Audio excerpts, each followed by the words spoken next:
Hello, Scott Markus coming back to you with another famously haunted filming location on our countdown list. And I'm in warmer temperature. Of course, as soon as I step outside, a windstorm kicks up, but hopefully this mic will help me out better. If you are watching this series, you're probably a big movie nerd like I am. If so, you'll want to check out Film Inquiry, a little bit more about them later on. Without any further ado, the next stop on my list is the world famous Muso and Frank Grill on Hollywood Boulevard. Very famously the oldest restaurant in Hollywood, operating since 1919. It's only had a handful of head chefs.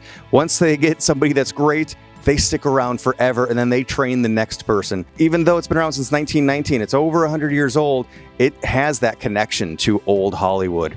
And man alive, what a connection it has. I just want to jump into the ghost stories, but first I'll talk about the filming locations. It's featured in Swingers, like everything is featured in Swingers. And it's also featured in a lot of those typical golden era Hollywood movies and stories, like the recent Perry Mason or Netflix Ryan Murphy's Hollywood. It was also featured in the film Hitchcock, and more contemporary Neon Demon, and many, many episodes of Bosch. It's featured in the George Clooney remake of Ocean's 11. Oh my gosh. Orson Welles. It's also the restaurant in Ed Wood where Ed meets Orson Welles and gets to talk directing with his hero. I think most famously, much more recently as well, Quentin Tarantino's Once Upon a Time in Hollywood utilized that location so well. And it's not just the location itself, but it's the waitstaff. He had the actual employees in their actual uniforms present, and it really grounds that movie. In a movie that's not very grounded, you definitely know you're at Muso and Frank when you're watching those scenes. It is a place that frequently has more filming going on there. So I'm sure that there's a lot of episodes of shows or movies that I've left out. I know there are some other ones, and if there are ones that you love a lot that I didn't list, leave it in the comments to make sure I'm aware that this is a beloved title that I shouldn't leave out. But getting to the ghost stories, it is that connection with the oldest of old Hollywood. The ghost stories kind of go back, or date back at least, to the era when it was not even a paved road yet, Hollywood Boulevard, when it was Prospect Street or Prospect Avenue, when Charlie Chaplin and Douglas Fairbanks would race each other to lunch down that dirt road to Muso and Frank, and the loser had to buy lunch. Ironically, or funny enough, it is Charlie Chaplin. He is one of the people seen here to this day. He is kind of looming, looking over his favorite booth that he sat at all the time, and kind of amazingly, it's the one right up front. You would think that a big A-list celebrity, they would want to be tucked away in a corner in the back. But actually, when you enter the building, a door opens and kind of cuts off one booth to the rest of the restaurant, and the person would just walk on in, not realizing that they had passed one of the most famous people in the planet at that time, Charlie Chaplin. People in that booth sometimes will see Charlie, or he'll appear on photographs taken. You get a big group selfie there, who's looking in from Hollywood Boulevard, peering in the window, but Charlie Chaplin himself. That is one person that's seen there.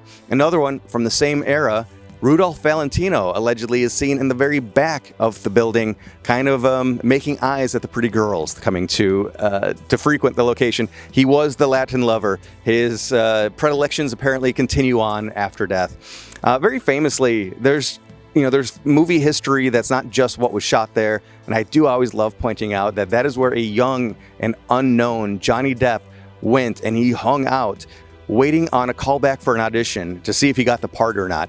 And fortunately for him, he did book his first movie role, A Nightmare on Elm Street. He got that news at Muso and Frank Grill on that phone, which was the first public phone in all of Hollywood. That booth is still there. I mean, this place is a time capsule. And you absolutely, especially here, because we're doing this with the International Screenwriters Association, this was the place that writers hung out. And its history catering to writers started in the 1930s when studio executives used to bring writers from across America out to work in this burgeoning film industry. And the Writers Guild at one point in time in the 1930s was just right across the street. And these writers, well, they got tired of hanging out in their offices with executives looming over them. So they would head across the street to Muso and Frank and hang out there. And for this, we were talking about F. Scott Fitzgerald, Raymond Chandler, and yes, again, even William Faulkner. Going off the restaurant's website, just some of the other names involved T.S. Eliot, Aldous Huxley, John Steinbeck, Dorothy Parker. They all made their home at the bar. And then in the 1950s, the next generation of writers comes out. Kurt Vonnegut, Charles Bukowski becoming regulars. And I love this quote that they give from the LA Times. LA Times once wrote that if you stood in Muso's back room long enough, you would have seen every living writer you had ever heard of, and some you would not know until later.